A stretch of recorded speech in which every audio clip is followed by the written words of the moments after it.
सबसे पहले मेरा आप सभी को प्यार भरा प्रणाम। मैं मधु जोशी स्वागत करती हूँ आपका अपने YouTube चैनल मधु गढ़वाली 121 पे। तो दोस्तों, आज की वीडियो में मैं आपको सूर्य देव की कथा सुनाऊंगी। आप भी मेरे साथ सूर्य देव की कथा का श्रवण कीजिए। कथा ध्यान पूर्वक और पूरी जरूर सुनिएगा।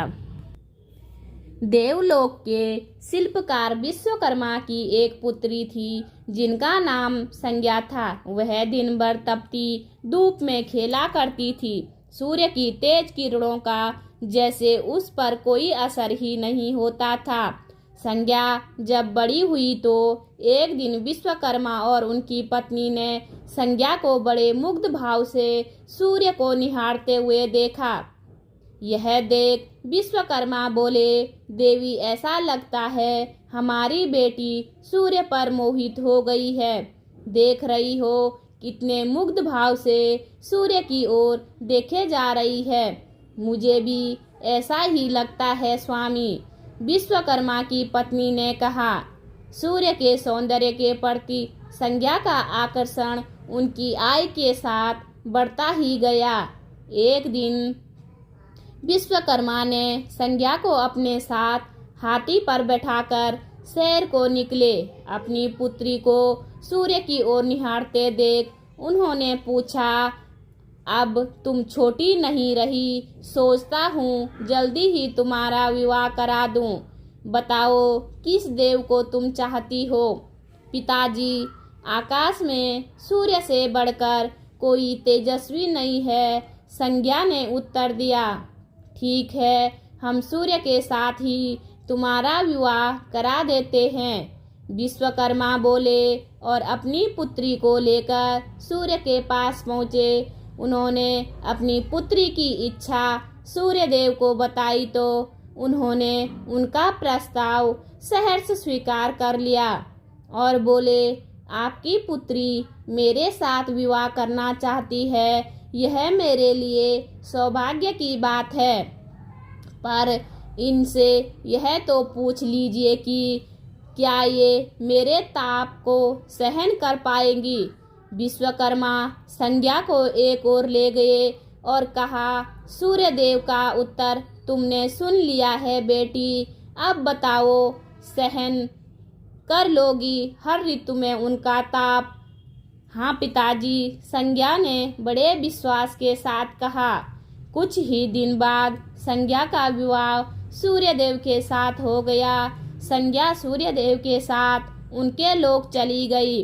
पति के साथ संज्ञा के दिन सुखपूर्वक बीतने लगे। फिर उनके यहाँ एक पुत्र पैदा हुआ जिसका नाम रखा गया मनु। अनेक ऋषि मुनि बालक को आशीर्वाद देने आए। यह बालक ज्ञानियों में ज्ञानी होगा। ऋषियों ने भविष्यवाणी की। आशीर्वाद सच निकला। जब वह कुछ बड़ा हुआ तो ऋषि मुनियों से शिक्षा ग्रहण करने लगा। सूर्यदेव और संज्ञा को अपने बेटे पर गर्व था। वे बहुत ही प्रेम से अपने बेटे का लालन पालन करते थे। अचानक एक बार ग्रीष्म ऋतु में सूर्य की किरणें बहुत ही तेज हो गई। उनका तेज अपनी चरम सीमा पर जा पहुंचा। संज्ञा की चमड़ी झुलसने लगी। सूर्यदेव ने उन्हें अपने पास बुलाया तो वह अपनी आंखों पर हाथ रखकर उनके पास पहुंची। सूर्यदेव बोले, संज्ञा, मेरी ओर देखो। तुमने अपनी आंखें क्यों ढक ली है? नेत्र खोलो और मेरी ओर देखो। मैं तुम्हारा पति हूँ। स्वामी, आपके ताप से मेरी आंखें खुल नहीं रही।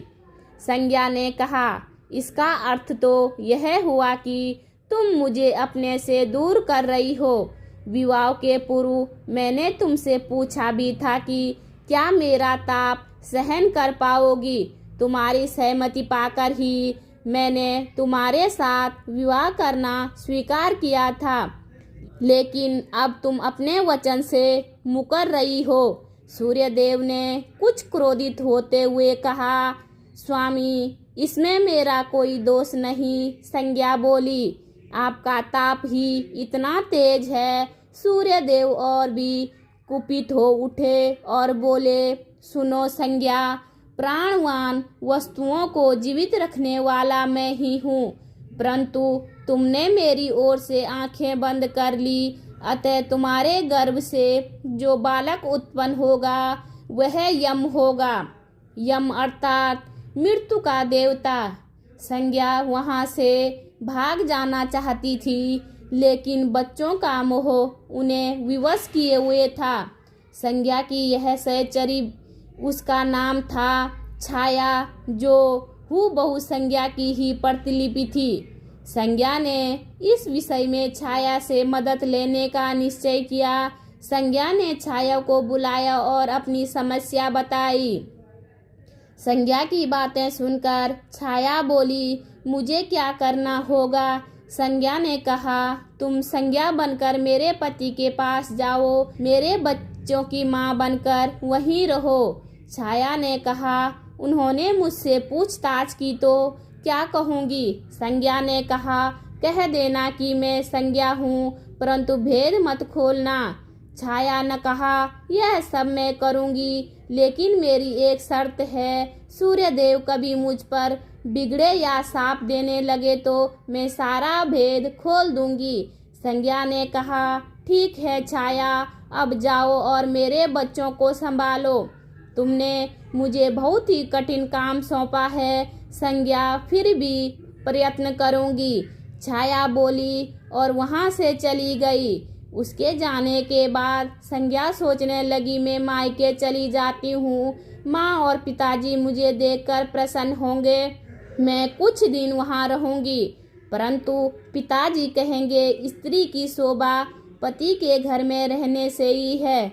ऐसे ही विचारों में उलझी संज्ञा मायके को चल पड़ी। रास्ते में उसके मस्तिष्क में उलझने टकराने लगी। वह सोचने लगी, पिताजी जब मुझे लौट जाने को कहेंगे तब मैं जंगल में चली जाऊंगी। कुछ समय बाद संज्ञा अपने मायके पहुंची। पिता ने उसका बड़ा सत्कार किया और बोले, आओ बेटी, सब कुशल मंगल तो है? नहीं पिताजी, आपने ठीक ही कहा था कि ग्रीष्म ऋतु में सूर्यदेव का तप सहन न कर सकी। संज्ञा कुछ दिन वहाँ सुख से रही। एक दिन पिता ने उससे कहा, संज्ञा, तुम्हारे आने से मुझे बड़ा हर्ष हुआ है, परंतु विवाह हो जाने के बाद स्त्री को मायके में अधिक समय नहीं रहना चाहिए। अब तुम अपने पति के घर जाओ, फिर कभी हमसे मिलने आना। तुम मुझे बहुत प्यारी हो, किंतु पति का घर ही स्त्री का घर होता है, यही मैंने सोचा था। संज्ञा मन ही मन बोली और एक रात चुपचाप पिता का घर छोड़कर जंगल में चली गई। वह सोचने लगी कि सूर्य के सामने नहीं जा सकती, इसलिए घोड़ी बन जाती हूँ, उस रूप में मुझे कोई पहचान नहीं पाएगा। घोड़ी का रूप धारण कर संज्ञा तपस्या करने लगी। सूर्य के ताप की शक्ति को कम करने के लिए उधर छाया ने सूर्य के यहाँ जाकर संज्ञा का स्थान ले लिया था। सूर्यदेव ने उसे संज्ञा ही समझा। वे बोले, तुम लौट आई मेरे पास, क्षमा कर दो स्वामी, मैंने अपनी दुर्बलता को जीत लिया है। छाया खेद भरे स्वर में बोली। सूर्यदेव ने कहा, संज्ञा, मैं तो कब का तुम्हें क्षमा कर चुका, अब घर की जिम्मेदारी संभालो, बच्चों का लालन पालन करो। छाया ने कक्ष में लेटे दोनों बच्चों पर निगाहें डाली और घर की जिम्मेदारियां संभाल ली। छाया इस घर में सुखी थी। वह प्रायः सोचा करती, बेचारी संज्ञा, कितना अच्छा घर त्यागना पड़ा उसे, क्या वह कभी नहीं लौटेगी। कुछ समय बीतने के बाद छाया को एक पुत्र हुआ। पुत्र पैदा होने के बाद वह कुछ चिंतित रहने लगी और मन ही मन विचार करने लगी, मुझे यह नहीं भूलना चाहिए कि मैं संज्ञा की छाया हूँ। छाया ने एक पुत्र और पुत्री को जन्म दिया। अब छाया का व्यवहार बदलने लगा। वह अपने बच्चों से तो प्यार करती थी, लेकिन संज्ञा के बच्चों को ताड़ने और उनके साथ दुर्व्यवहार करने लगी। मनु ने तो विमाता के व्यवहार को नज़रअंदाज कर दिया, लेकिन यम को छाया का व्यवहार खटकता रहा। माता छाया का यमुना बहन के साथ ऐसा व्यवहार करना उचित नहीं। वह अपने बच्चों के साथ तो कितना अच्छा व्यवहार करती है, परंतु हम भाई बहन से नफरत करती है। एक दिन तो हद ही हो गई। छाया ने यमुना के बाल पकड़े और उसे डंडे से पीटते हुए बोली कि तुम लोग मरते भी हो तो नहीं, मर जाओ तो मेरा पीछा छूटे। जब छाया देर तक यमुना को पीटती रही तो यम से रहा न गया। उसने जाकर छाया का हाथ पकड़ लिया और गुस्से से बोला, बस माता, अब तुमने यमुना पर हाथ उठाया तो मुझसे बुरा कोई नहीं होगा। अच्छा, तेरी यही हिम्मत मुझे धमकी देता है। ठहर, आज मैं तेरे पिता से इसकी शिकायत करूंगी। छाया क्रोध से सिहर उठी। छाया ने तो इस डर से सूर्यदेव को शिकायत नहीं की कि कहीं उसका भेद उजागर न हो जाए, लेकिन यम और यमुना ने तंग आकर अपने पिता से उसकी शिकायत अवश्य कर दी। पिताजी, यह स्त्री हमारी माँ नहीं है। हमने कहा है पिताजी, पुत्र माता से विमुख हो सकता है, परंतु माता की ममता कभी कम नहीं होती है। यमुना भी बोल उठी, मैं देख लूँगा, तुम दोनों जाओ, डरो नहीं, सब ठीक हो जाएगा। ऐसा कहकर सूर्यदेव ने बच्चों को धैर्य बंधाया, लेकिन बच्चों के जाते ही वे सोच में पड़ गए। बच्चे ठीक कहते हैं, यह अवश्य कोई मायाविनी है। सूर्यदेव गुस्से से भरकर छाया के पास पहुँचे और उसके केस पकड़कर झड़कते हुए बोले, सच बताओ, तुम कौन हो, अन्यथा मैं तुम्हें कठोर दंड दूंगा। ठहरिए स्वामी, भय से कांपती छाया बोली, मैं संज्ञा की छाया हूँ। वह आपकी देखभाल का भार किसी को सौंपे बिना नहीं जाना चाहती थी, इसलिए उसने मुझे आपके पास भेज दिया। वह कहाँ गई है? सूर्यदेव ने पूछा। छाया ने कहा, अपने पिता के यहाँ। सूर्यदेव सीधे विश्वकर्मा के पास पहुँचे और उनसे पूछा, संज्ञा कहाँ है? वह तुम्हारे तेज से बचने के लिए यहाँ आई थी, विश्वकर्मा ने बताया। अब वह कहाँ है? मैंने ध्यान करके पता किया है कि उसने घोड़ी का रूप ले लिया। वह जंगल में घूमती रहती है और तुम्हारे तेज को ढकाने के लिए तपस्या कर रही है, विश्वकर्मा ने बताया। तो आप मेरा तेज घटा दीजिए, उसे खोजने के लिए चलते हैं, सूर्यदेव बोले। विश्वकर्मा ने सूर्यदेव को तेज का 8वां भाग छांट दिया और जिससे उनका तेज घट गया। फिर वे संज्ञा को खोजने लगे। उन्होंने राहगीरों से पूछताछ की तो तुमने इधर कोई घोड़ी देखी है? हाँ, एक विलक्षण घोड़ी को हमने नदी के पास विचरण करते देखा है, राहगीरों ने बताया। उसमें विलक्षण क्या बात है? वह घोड़ी मानवीय भाषा में बोलती है, देव, राहगीरों ने उत्तर दिया। तब तो वह अवश्य ही संज्ञा होगी, सूर्यदेव बोले। सूर्य घोड़ी के निकट पहुँचे और कहा, संज्ञा, मैं सूर्य हूँ, तुम्हारा पति। अब तुम यह घोड़ी का रूप त्याग दो। जब तक मेरी मनोकामना पूरी नहीं होगी, मैं यह रूप नहीं त्यागूंगी। घोड़ी बनी संज्ञा ने उत्तर दिया, तुम्हारी मनोकामना तो पूरी भी हो गई, सूर्य ने कहा। सूर्यदेव ठीक कहते हैं बेटी, विश्वकर्मा बोले। मैंने इनके तेज का 8वां भाग कम कर दिया है।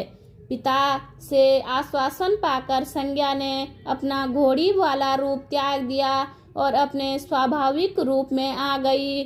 वह हर्ष और विभोर से अपने पिता से लिपट गई और फूट फूट कर रोने लगी। फिर संज्ञा ने झुककर सूर्यदेव के पांव छुए और पूछा, स्वामी, हमारे बच्चे तो सकुशल हैं ना? हाँ, दोनों बच्चे ठीक हैं। मनु, यम और यमुना तो अब फिर से माँ मिल जाएगी। सूर्यदेव ने मुस्कुराकर कहा, मैं अब कभी भी अपना घर त्याग कर नहीं जाऊंगी। संज्ञा बोली, आप छाया को क्षमा कर देना और अपने साथ ही रखना। दोनों का मिलन देखकर विश्वकर्मा ने भी अपना आशीर्वाद प्रदान किया। जाओ और सदा सुख शांति से रहो। सूर्यदेव और संज्ञा सूर्यलोक पहुँचे और छाया और बच्चों के साथ आनंद पूर्वक रहने लगे। बोलिए सूर्य नारायण भगवान की जय। उम्मीद करती हूँ आपको कथा पसंद आई होगी। कथा पसंद आए तो कथा पे लाइक कीजिए, कमेंट कीजिए, अपने दोस्तों के साथ शेयर कीजिए। चैनल पे नए हो तो सब्सक्राइब जरूर कीजिए। मैं मधु जोशी मिलती हूँ आपको अगली कथा में। तब तक के लिए बाय बाय, धन्यवाद।